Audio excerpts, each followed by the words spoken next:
Yeah, let's get after it. Hi, hello, and welcome to your favorite Average to Good podcast. Call it what you want. I'm Jimmy Conrad alongside Charlie Davies and Tony Meola, and we are getting after it. The Copa America roster has been dropped. 26 names are going to be competing for the U.S. in this big tournament. We're very excited about it. And before we get into the word of the day, though, Chuck, I'm going to come to you.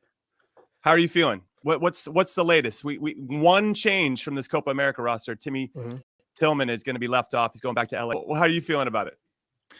Yeah, I think, as Charlie said, the one issue we were waiting for was Josh Sargent to see if he was going to be healthy enough. And I'm actually a little bit surprised, right, because he doesn't get a run out in the two games leading up with Colombia and Brazil, but they're going to include him in there. So I guess from a sharpness standpoint, that would be the big concern, right, how sharp he is going into the tournament. But look, I don't think we're in a position to not bring number nines. We got to figure out who that guy is. I thought, Jimmy, that coming into this, Josh may have had a chance based on what he did at Norwich to be the number one guy. But of course, we know injuries are part of this thing. So that was really the only thing I was sitting here waiting for, to see if he was going to make that roster or not.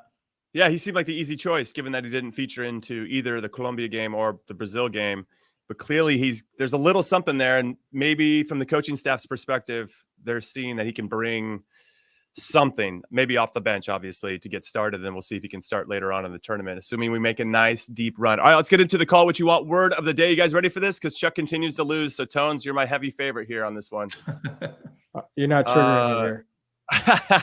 That's what we like to do.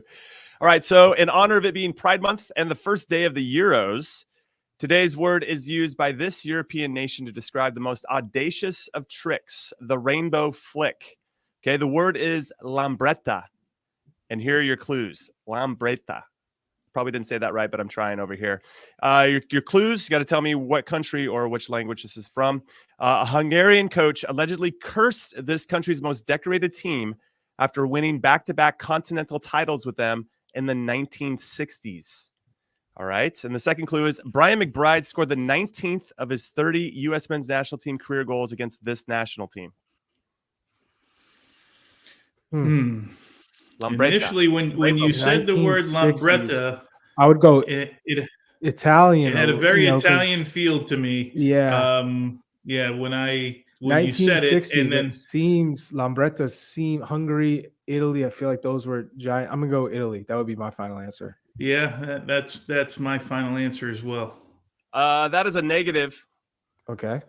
All right, Italy's out. Oh, we're going right into it. You guys. Oh, all right. Portugal. Wow. All right. I thought we were going to give you a little bit more. You guys get nothing more. It's Portugal, and Brian McBride scored the 19th of his 30th goal against Portugal in the 2002 World Cup. Lambretta means rainbow flick. Something I was never good enough to do. Chuck, did you ever try to pull off a Lambretta at any point? Yes, I have. Did it work? I pulled it off. Yeah, successful. Where? What level? Was it like U10? What were you trying? No, professionally. Professionally, I don't buy it. I need video proof. All right. Well, we'll have to get the video proofs. I don't know how we'll get it professionally, but where did you pull it off? What? Yeah. Do you remember? In Sweden, Hammarby. There's no video there, Jimmy. I have some questions of the defenders there. Yeah, I need some video of that. It wasn't like an official league game. It was like a preseason match. I see. Well, let me finish off and that's a good time to try it in preseason, of course. But the curse from the Hungarian coach was Bela Gutmann, who coached Benfica, got them to win back-to-back continental titles in the 60s, as I mentioned. And then they have lost in 8 European finals since he left the club. So maybe they should hire an Hungarian again and break the curse. Yeah, just throwing it out there. Just put a little button on what's happening there. All right, let's get into a little bit of the roster here. And I want to talk about let's go line by line. And Big Tones, let's talk about goalkeeper. Matt Turner didn't play well against Colombia. Thought maybe Ethan Horvath was going to get the start against Brazil. He didn't. And Matt Turner made a mistake to lead to the Brazilians' first goal and only goal, but then he ended up having a hell of a game on the goalkeeping side of things. Not as a playmaking goalkeeper, but just as a goalkeeper himself. 11 saves, the most saves by a goalkeeper since Tim Howard set the record for the World Cup in 2014. How are you feeling about the goalkeeper position? Matt Turner, the clear number one for you, but I feel a little bad for Ethan Horvath. Didn't really get the chance per se. Yeah, I'm not surprised, Jimmy. I think Matt Turner's been Gregg's guy, right? I mean, he's been steadfast with playing Matt, and the big concern coming in, obviously, like a lot of these guys, is form. And from a goalkeeper standpoint, I think you need rhythm. You need to be in games. Is 2 games now leading into this good enough? It's going to have to be, because he's going to play throughout the Copa America. The one thing about the mistake, and I've been critical of the mistake, I should follow it up with, I always look at how guys react after the mistakes, right? Because if you saw his reaction when the ball went in, he slammed both hands on the ground. He clearly was frustrated, but then he was able to have a good game, right? And goalkeepers, just imagine like a striker who misses Charlie 1 on the line. Like, you have to be able to forget about it. And if you don't, those are the guys that can't compete at the highest level. So look, that's the guy that we're going to roll with. Our hope is that he's a shot stopper for me. So hopefully he's good in that area and simplifies things with the ball. But again, I don't think any real surprise here, the way it's all played out from a goalkeeping standpoint. Chuck, I'm going to throw it to you, but I want to get Tones' thoughts on this too. How do we work around the fact that Matt Turner has terrible feet? Like, how do we put the team in a situation where we're not relying on him to be a playmaker from that particular spot? I know that might go against some of the methods that Gregg wants to have in place, but in the best interest of the team, so that we don't give up any more sloppy goals when the tournament starts, we got to figure out a solution to what Tony says, to simplify things. Well, Jimmy, I would go back to that build out where in the 75th or 77th minute, where the U.S. were able to, arguably their best moment from building out of the back, go from Tim Ream to, I think it went to Anthony Robinson, back to Tim Ream, across. All of that whole passing sequence didn't go through Matt Turner at all. Matt Turner stayed in his 6-yard box. So they avoided using Matt Turner in this complicated build out. And it was super successful to get to the opposite side. And then it came back to Tim Ream, who was able to get into the attacking half. So I think from that standpoint, it's very easy to build out of the back without using your keeper. That's one. You don't need your keeper to build out of the back, other than getting that initial pass and just being, maybe it's a distraction, as simple as being a decoy, but you don't need to use your keeper. That's one. 2, have it be simple. Only go back to your keeper when you need to. And in that instance, that means your keeper is not under immense pressure. You're not within 10 yards from your keeper where all of a sudden you panic and your only option is to go back to your keeper, which then he has maybe one option, maybe, other than booting it long. So I think it's very easy to incorporate a system where you say, we want to keep the ball, we want to build out of the back, but we only need use our keeper in an emergency. And that doesn't mean an emergency within 10 yards and a hospital ball. It's, all right, we switched the ball, and now we don't really necessarily like the options, and the keeper is the safe option to use to reset. And then we build up again, and the keeper is not under pressure. So ultimately, that's the only way to protect your keeper, who's not great with his feet. And guess what? Turner's never going to be great with his feet. Ederson and Alisson, they use their feet, and they're not. Ederson is probably the most exceptional keeper, but Alisson still makes mistakes. You don't feel completely confident when the ball's at his feet, but you only use your keeper when you need to. Other than that, I think we simplify it. And the U.S. has proven that they don't need Matt Turner to build out of the back. Big Tones, I want to tee you up because I got to play with a bunch of goalkeepers, very good goalkeepers, but your feet were the best. I mean, you could ping a ball 60 yards. It didn't even look like you were trying. And I always marveled at it because I still can't do it. Even when I watched you and studied it, I couldn't hit it as sweet as you. So you coming from a interesting perspective, because you could pass out of the back and hit that long ball right on a dime. If I'm Bolivia and Panama, I kind of want to flip this. That's the only thing I would do, is I try to siphon the pressure to go back to Matt Turner, and then I would run at him as hard as I possibly could and try to cut any of his options out. I mean, that's how I would prepare for us if you're trying to high press our team. And Bolivia and Panama, I wonder if they think that's a benefit to them, as opposed to sitting back and absorbing and not putting pressure on arguably our most vulnerable passer of the ball. I don't know. Kind of, what do you do if you're Bolivia and Panama, and how do we address that? I think you do. You do try and channel it there. So the first thing that comes to mind, and you guys would know this, that if the ball keeps going back to the goalkeeper, then guess what? We have a problem in our spacing ahead of the goalkeeper, right? We haven't taken up good spaces where we can build out of the back. The other thing when I watch Matt, and I've seen this time and time again, so I feel really comfortable saying it. If there are 3 options when he gets the ball, an easy option, a fairly difficult one, and a really hard one, I don't feel like he always picks the simplest option. It's like the one that he tried to play out. That's a tough ball to play into the midfield. I mean, Jimmy, you're a center back. You would have tried to play that ball into a midfield. You know how difficult it is. So, and then you get absolutely it's coming right back down torn your to throat. shreds by your midfielders being like, what the hell kind of ball are you trying to play here? Yeah, and I'm glad you said just what you said, Jimmy, coming right back at you, because my thought was always when I gave the ball, unless it was a long ball, unless it was something long, if I gave somebody the ball, I always wanted to know that it wasn't coming back to me, that player had the next pass. So they were the intermediary to where I maybe would have wanted to go. And I just feel like he picks that one that's a little bit difficult, almost to say, okay, I can do this. And quite honestly, most people, including Matt Turner, 9 out of 10 times it works, right? But it's the one time that you get picked off against a Brazil or a Colombia or an Uruguay, teams of this nature that you're going to get buried on. So simplify it. If you got to go back to him, the first option, if you're really in danger, we know the easiest one, route 1, go long. And then we could sit and argue about it all day long about how many guys were open. But at least the ball's not in the back of our net, so just in theory, I think pick the easiest pass, but I still would look at because the play we're talking about, the ball came out left and everyone made a big deal about Gregg pointing backwards, right? And I don't know that he was pointing to play it back as much as he was pointing to position guys deeper.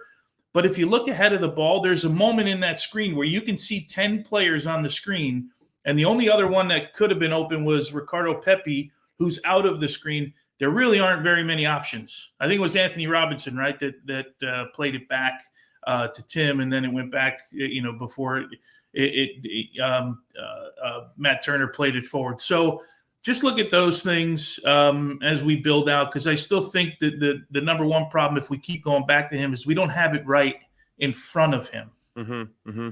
I think the next point on this is confidence, Chuck, and I want to talk about this because there are times where we've all gone through it where sometimes you just don't want the ball. You do want it, but you also are nervous that if I make another mistake. And that's where I think Matt Turner is right now, where it feels a little hot potato, like he can't get that thing off his foot fast enough. And even when he has it, he looks super uncomfortable. How do you work through that? I know what I used to do, which was just kind of like go out to the training field and just go over that same sequence of events over and over and over. So it felt very comfortable when the game happened. And I'm sure he's doing that. Repetition for you, Jimmy. Yeah, repetition was my solution, but you can sense that it's not just a Matt problem. Anytime they go back to him, you can see the body language of everybody else going, I don't know what kind of ball I'm going to get. And in that, his that body can hurt language, us, right? Like Tony said, it's just one thing, and then all of a sudden we're out of the tournament. And it's one thing when you're a keeper receiving the ball under no pressure. It's another when you're receiving the ball under immense pressure. And we're talking about full press from a team that has done a good job of closing down all the angles. And the only option the player has, a defender has, is to play back to your goalie.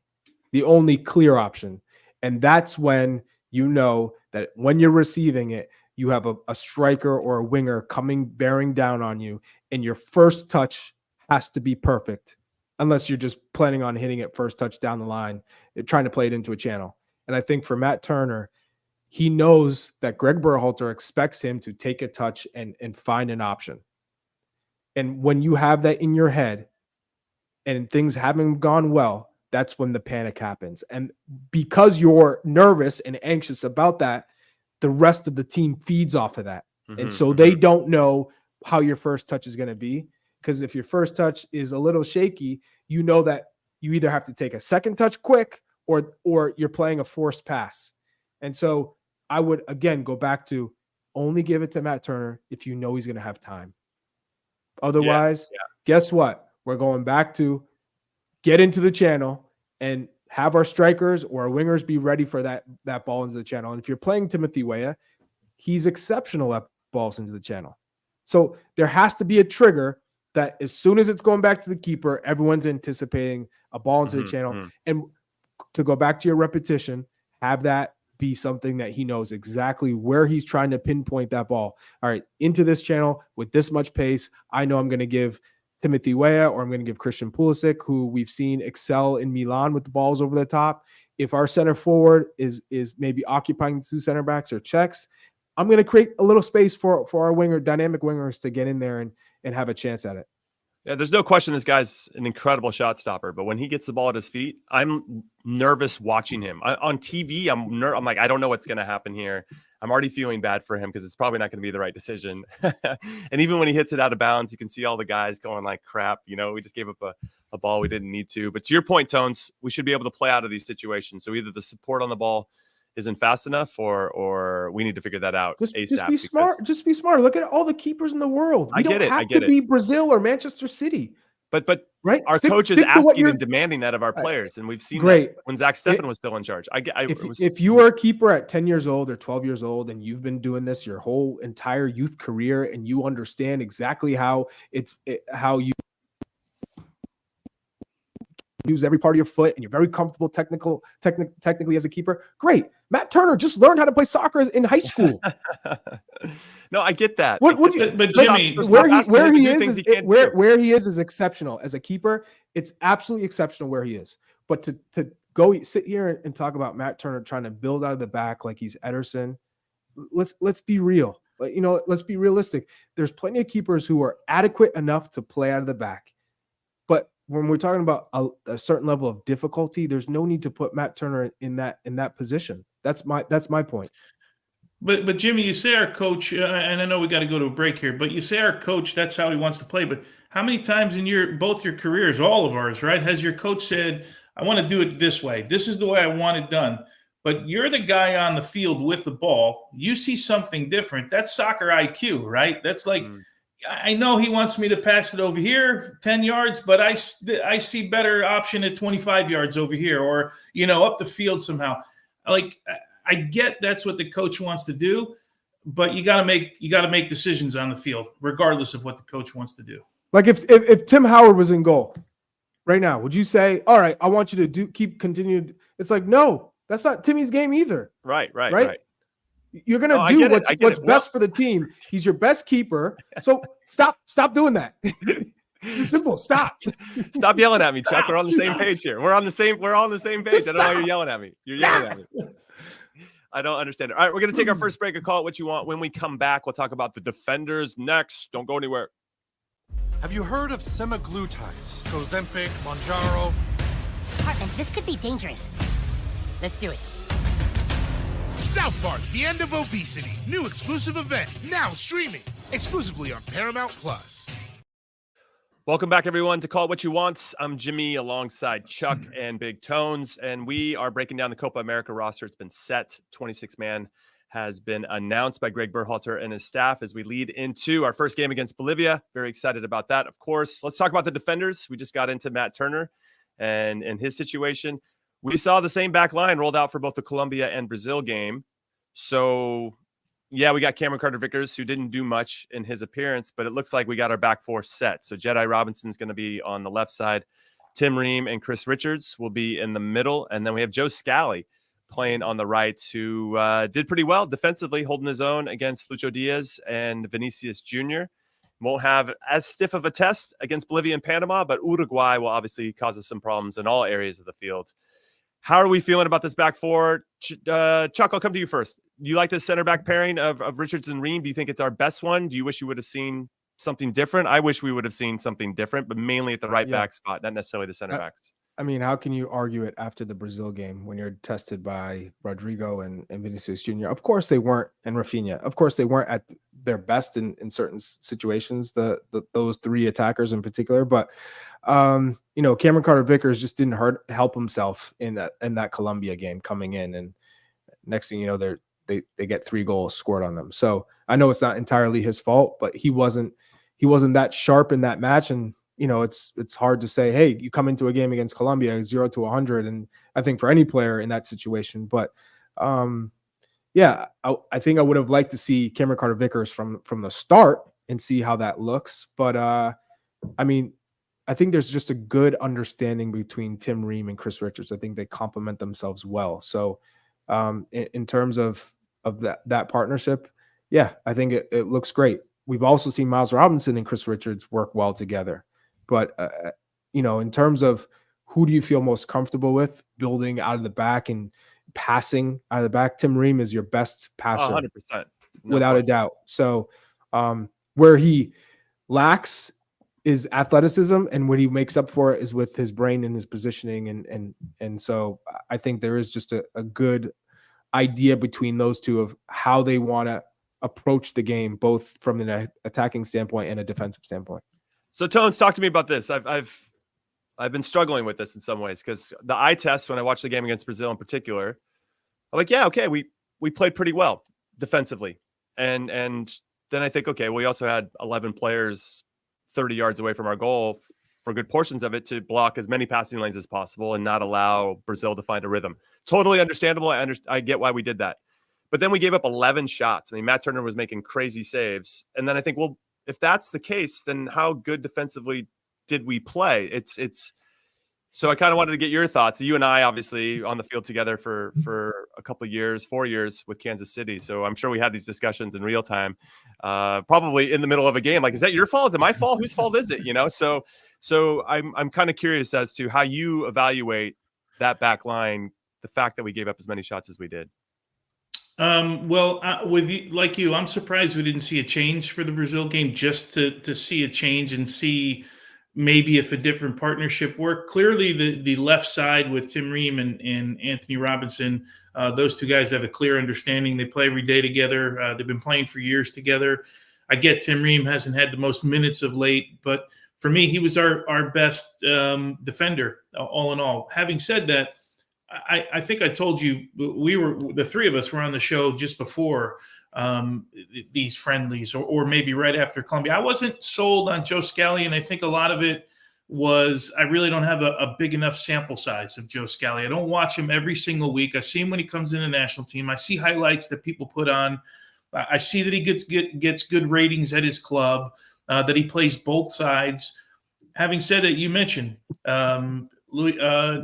Diaz in the first game, Vinny Jr., and then you bring on Martinelli just for dessert as an outside back, maybe the fastest guy on the team, right? So I think he did a pretty good job on the defensive side of things. I've married myself, Jimmy, to the fact that we're probably not going to get much attack out of him on the right-hand side, because we're kind of spoiled in that area with Serginho Dest, although with him, we give something up on the other side of the field, right? So there's a balance, which means, and I think I saw the show when you Charlie and Brian were on. Charlie, you were talking about how left-sided we were trying to be against Colombia.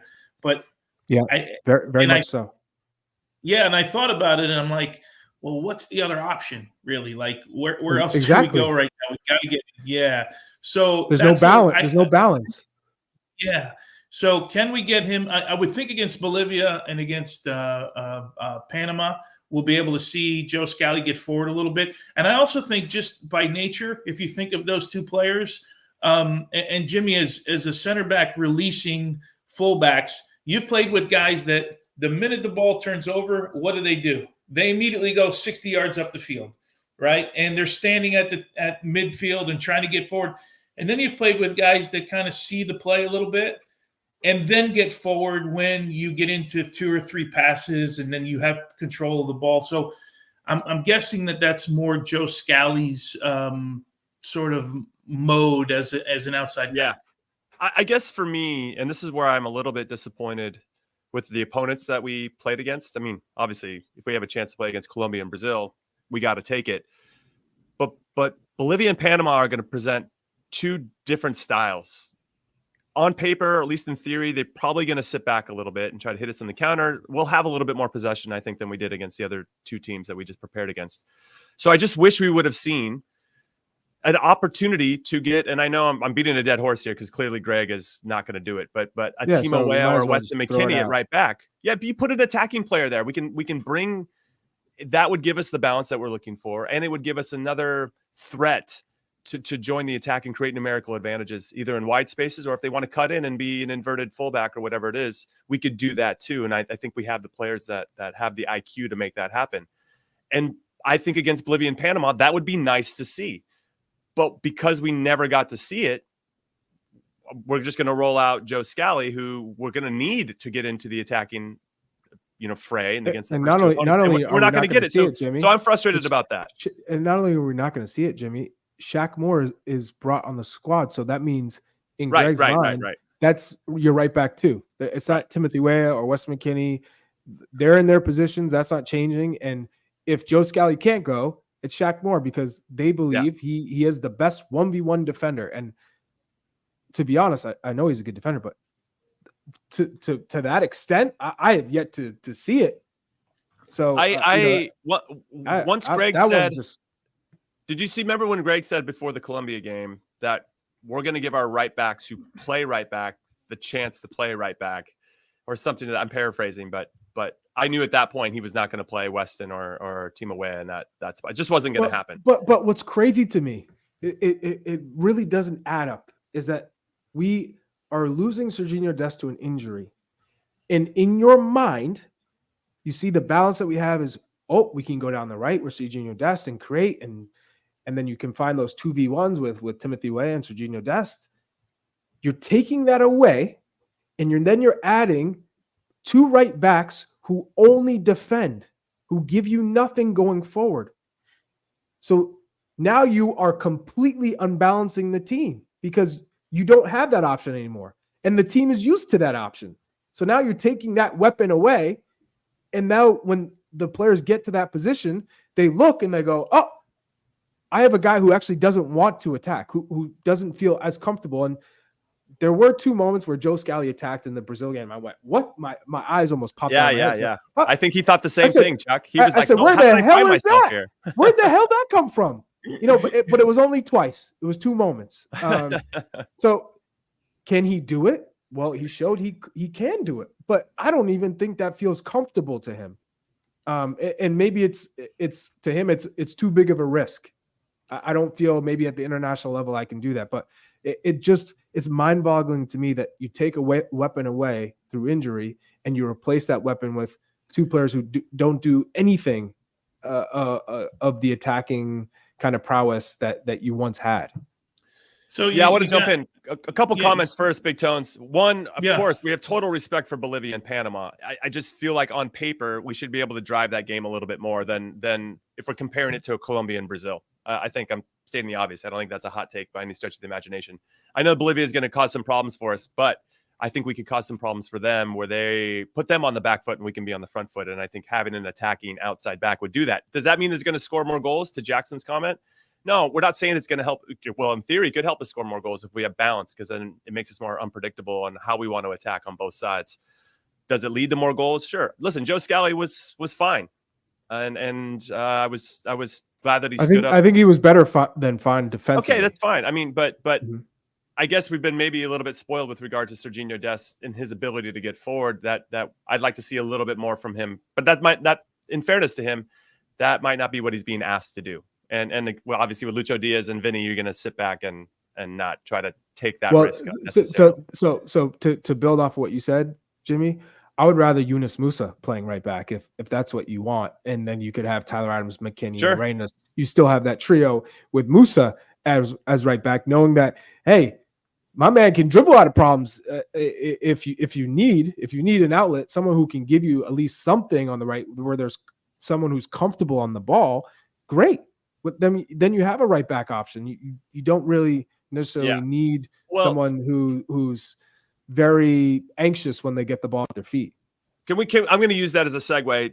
Tones, let's talk about Yunus Musah. I was actually really disappointed in how he performed against Brazil. He's incredible at dribbling out of pressure and breaking the lines.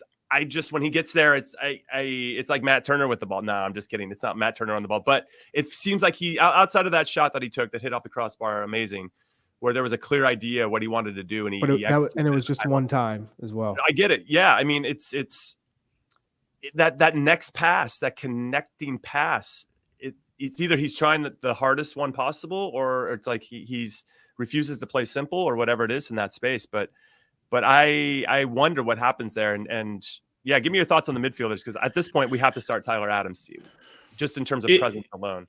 Yeah, if Tyler Adams can play, right? That's the $1 million question here with this particular group. And the battle, if he can't play, is do you play Johnny or do you play Yunus Musah? Look, listeners know I'm a Milan fan, so I watch Yunus Musah weekly, and it's kind of the same thing. There's a lot in the engine.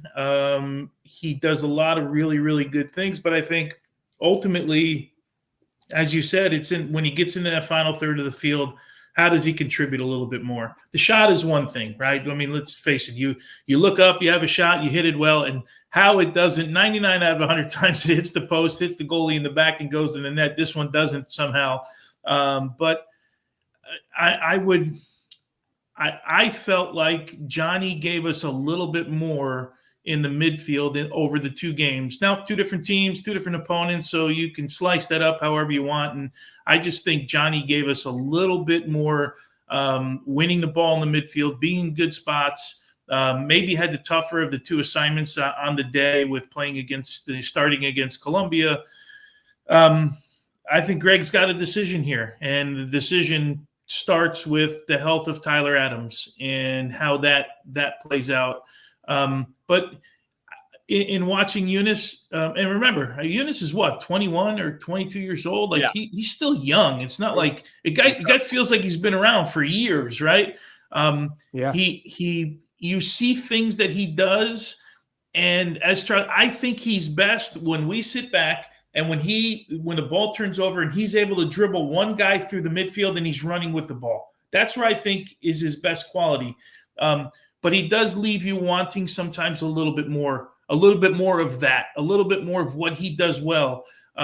So when I look at this group, that's one of the decisions Gregg's going to have to kind of put his head on the bed and say, who gave us the most? Where do I think I'm going to get the most? I do think we're going to see both of them play, because I don't think any one of those two guys has said, okay, Tyler's out, I've locked this thing down, right? I don't think we've seen that from those two guys. So I don't know that either of them played poorly, but Johnny's not nearly as adept in getting forward. And Musah's that guy maybe that can give you a little bit more in the attack, but he's got to be sharper. But again, I watch him every week.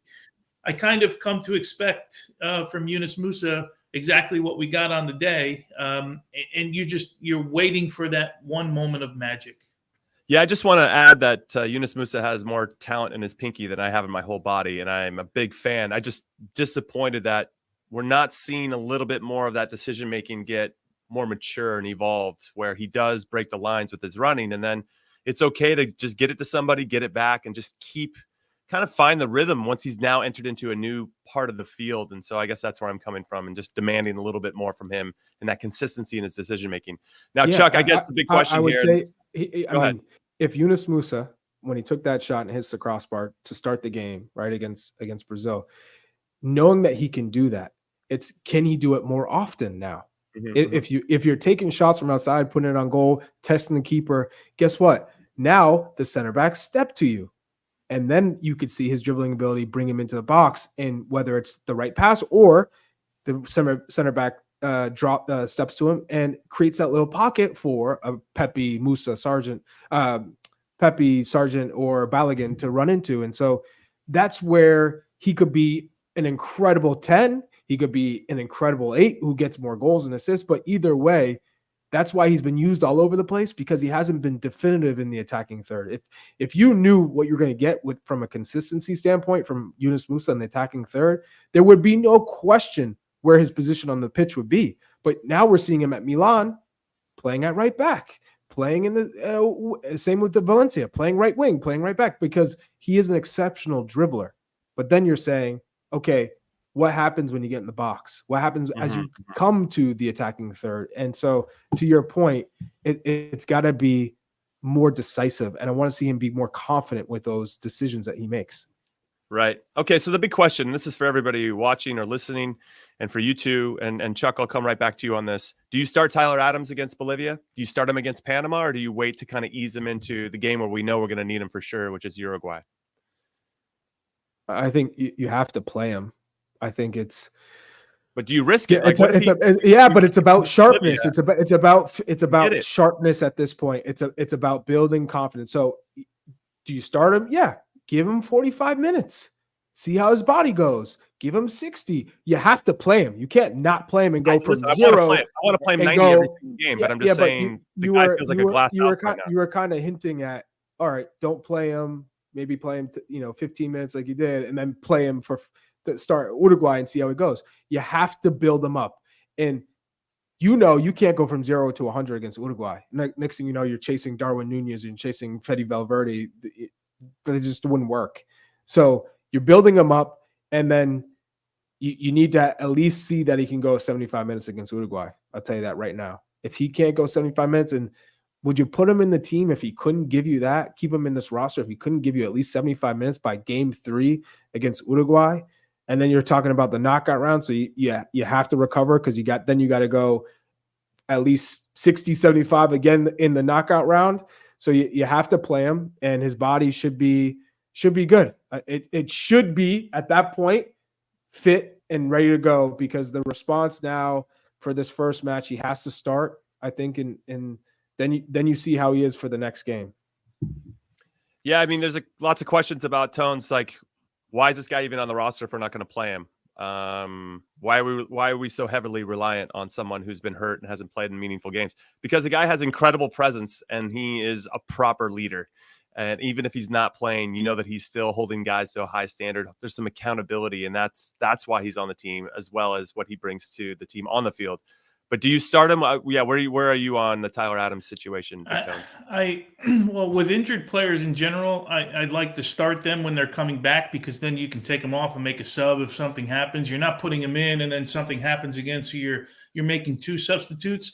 But I got to think Tyler Adams' minutes are being managed here by not only the national team but his club. I mean, Tyler hasn't played in like forever. Right. And when he came back, he played and we had that whole issue at Nations League where he and Gregg were having a discussion. He wanted to stay on more. He couldn't stay on more. Has a great goal against Mexico. But he goes back and he gets injured again. Can you, if you're Gregg, can you rely on him? Look, I think if he's available, Gregg plays him every single minute of every single game. And that's it. He is a leader. He brings a different dynamic, but you also have to look at where he is right now. I mean, can you really see him playing more than 45 minutes early in this competition? I can't. No. I just can't. I hope he can, and I hope he plays 45 and then 60 and then 75, and hopefully we get to the next round and he's ready. But I just don't see that progression right now. And then, of course, when you get to knockout rounds, you got to worry about it. You got to manage 120 minutes in your head. You're not just managing 90 minutes, right? So I hope we can get him on the field. I'm not counting Tyler right now to be a 90-minute guy throughout this tournament. And if he is, I look at it as a bonus. All right. So then what's your ideal midfield 3? And let's say 3, and we can bring in more Geo conversation after the break. But Chuck, who are you starting in midfield?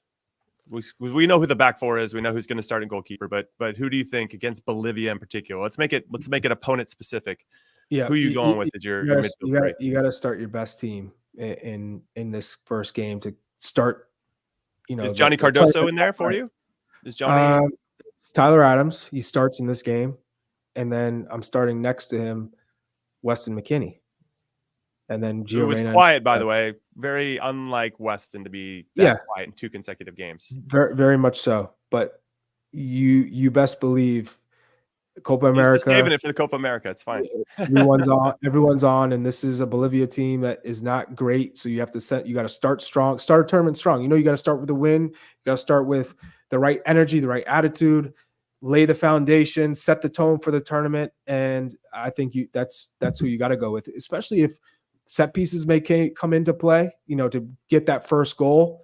Maybe Bolivia, because they are weak, they're going to be just defending, low block, make it tough. Set pieces are going to play, I think, a role in that. And so Weston McKennie is arguably your best attacking presence on any type and of then corner Gio. kick. So you got Tyler, Weston, and Gio Gio in front of him. Yeah, absolutely. All right. Big Tones?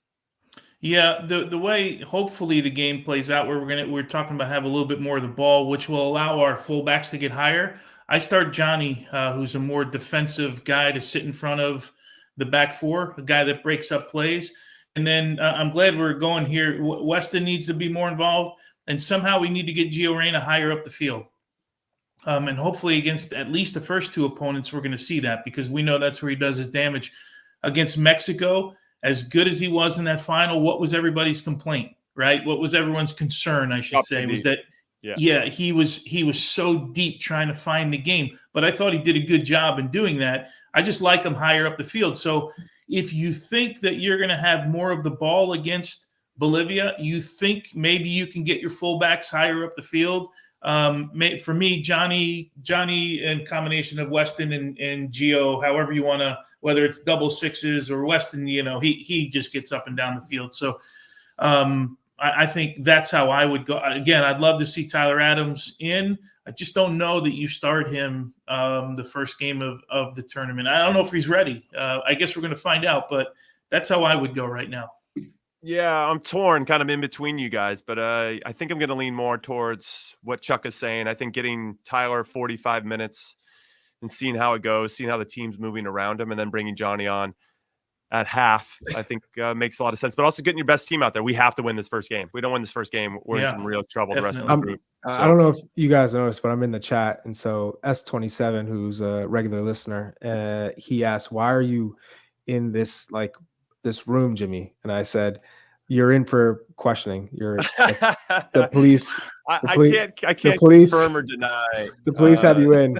So yes, just so you know. I know. Yeah, that's it. I can't say anything more. We're going to take our next break and call it what you want. When we come back, Corporate Jimmy.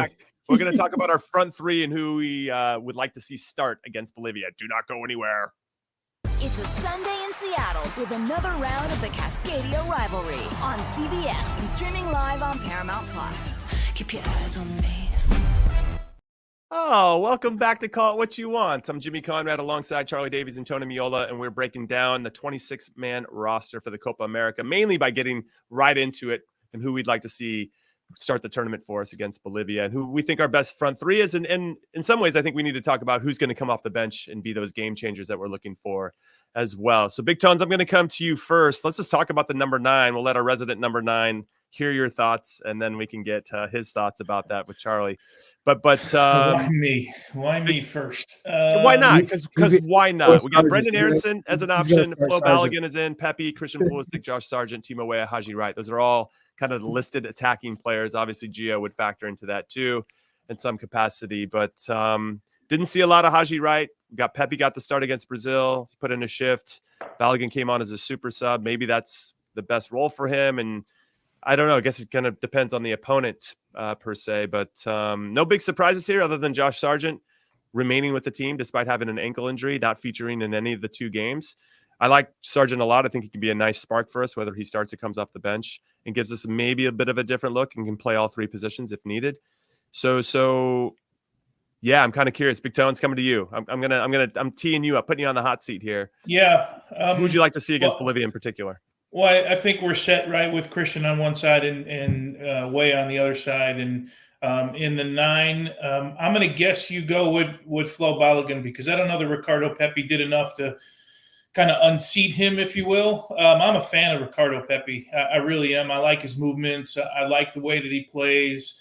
Brazil was always going to be a tall task to get on the ball.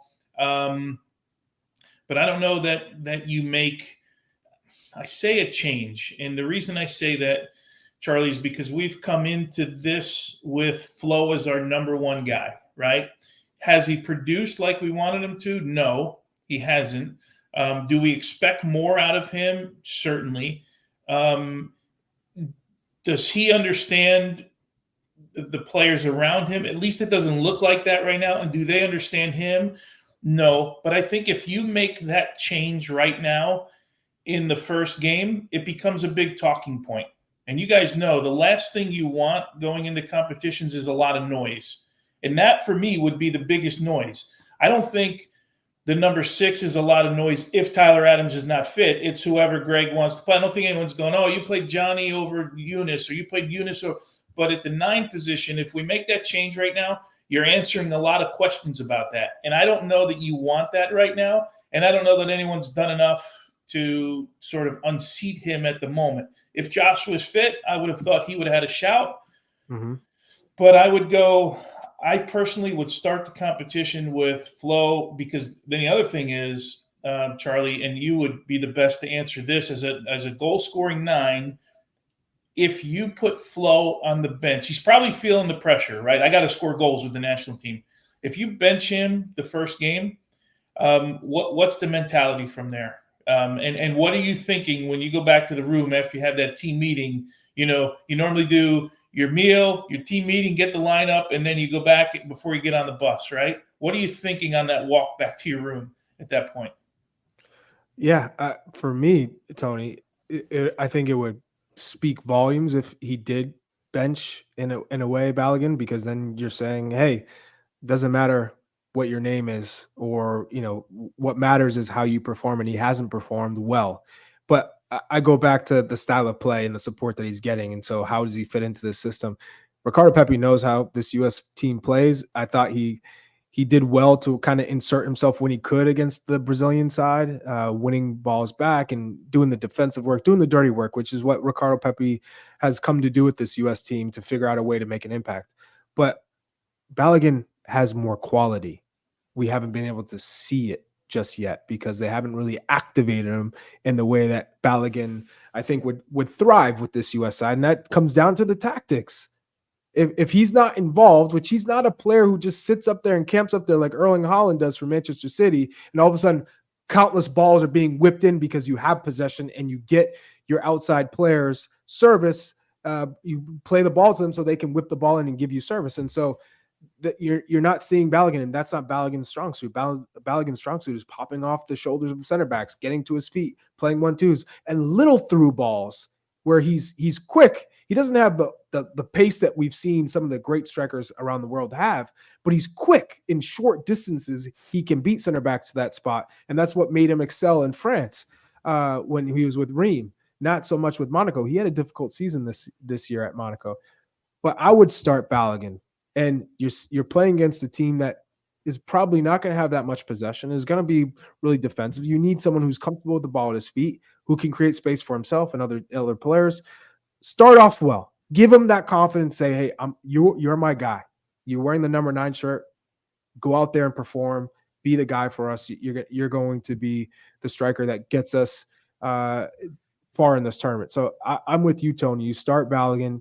It's a fresh start. We're getting Gio Reyna closer to you. We're going to get you service. We're figuring out ways to build that chemistry. And it's a shame that Josh Sargent isn't fit and isn't sharp, because he had a hell of a season in the championship. And I think this would have been his moment to move forward. But clearly he's not fit enough yet.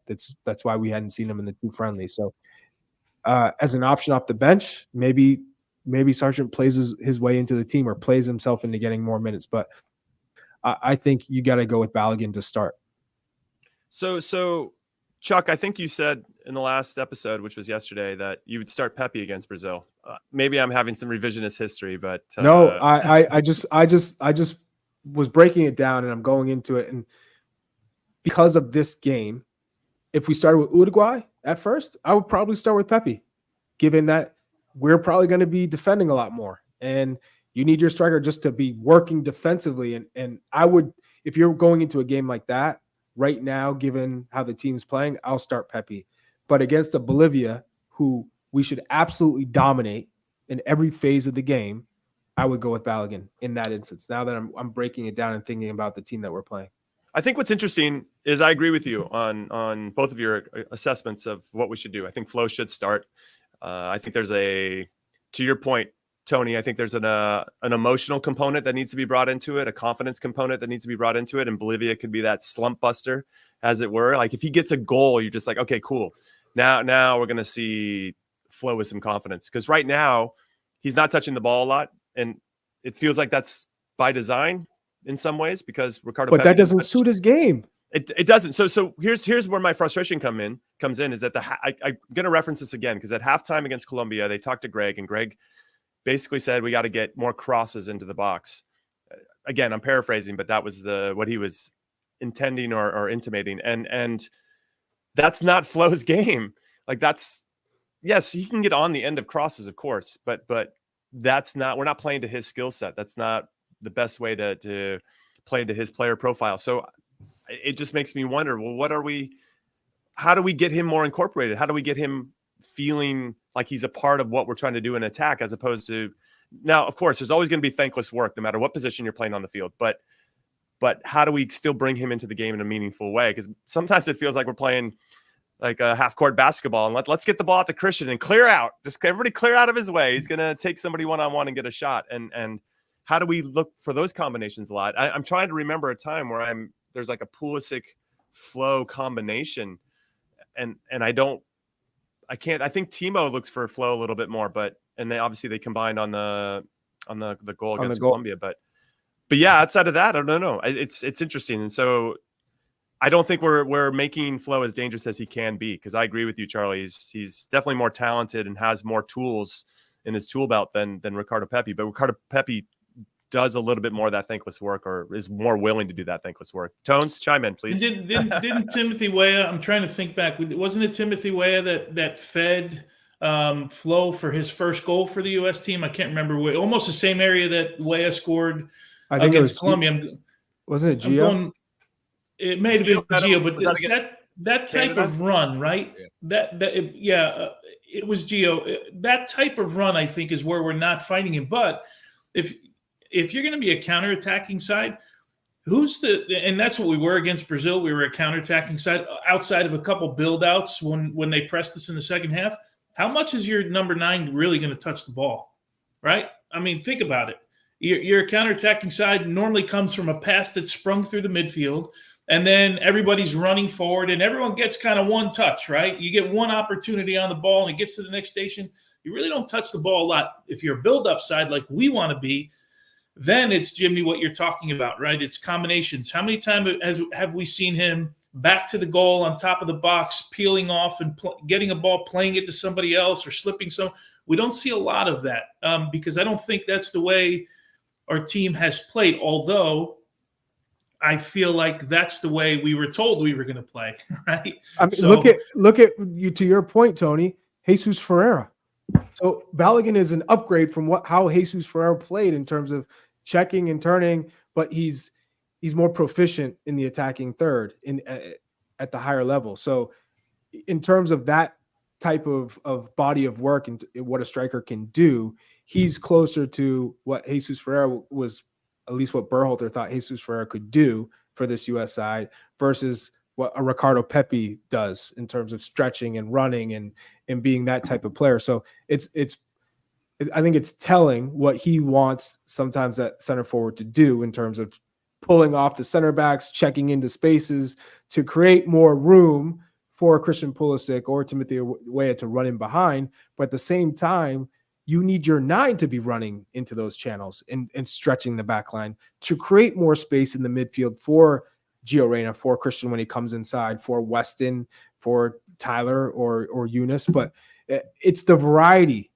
That's what makes us good, is when we're not predictable, like you said. When we have our center forward making those types of runs, making runs in behind, because it's easy if you play with 2. But when you're playing with 1, that one forward has to be able to do different things. And depending on the team that we're playing, being able to fit into tactically against a Bolivia, Panama versus a Brazil, Colombia, and knowing what the game is asking in certain moments throughout those 90 minutes. Sometimes, yeah, you got to defend and work your ass off versus, hey, counterattack, there's space, or hey, we have possession for this spell. Let me get some touches. Let me try and pull a center back, or let me come into space and turn and run at the center backs. That's where we need to really improve. Yeah, But I think agree. the overriding, Go ahead, Sorry, Toast. the overriding factor, I think, right, is we don't get our nines involved all that much, right? Or they haven't been involved all that much. And that's a challenge for us right now. Yeah, what I was going to add is I like our depth. So even if Flo starts, you got Pepe can come off the bench. He very clear on what he can provide. If Sargent's healthy, he's another nice bright spot that I think we could change a game for us with 30 minutes left with some tired legs. Haji Wright already proved that in the Nations League, that he could be a spark off the bench for us as well. And if he starts, he can be an asset. And clearly Gio Reyna, they're friends and played against or with each other for a long time. He looks for him in a different way, I think, at times, or they understand each other in terms of how to peel off and create passing lanes and all that, which is impressive. And then you have Brendan Aronson, who can be our Energizer Bunny if we need somebody who can do a lot of different things too. So I'm actually pretty pleased with our depth overall. It's just a matter of who we start and ultimately when we make those subs, the timing of our subs, and that's going to be on the coaching staff to make those decisions. Because as Big Tones knows at TST, the subbing is key if you want to win anything of consequence. Key subs is important. Yep. All right, we're calling it a show. We're done. Call it what you want. Wow. It's finished for today, but our next one is coming on Monday. That'll be at 11 a.m. Eastern, so come back and join us here. Follow us on all the platforms that you can. We appreciate your support, as always, all you beautiful people in the chat, and we will see you next week. Later. Let's go.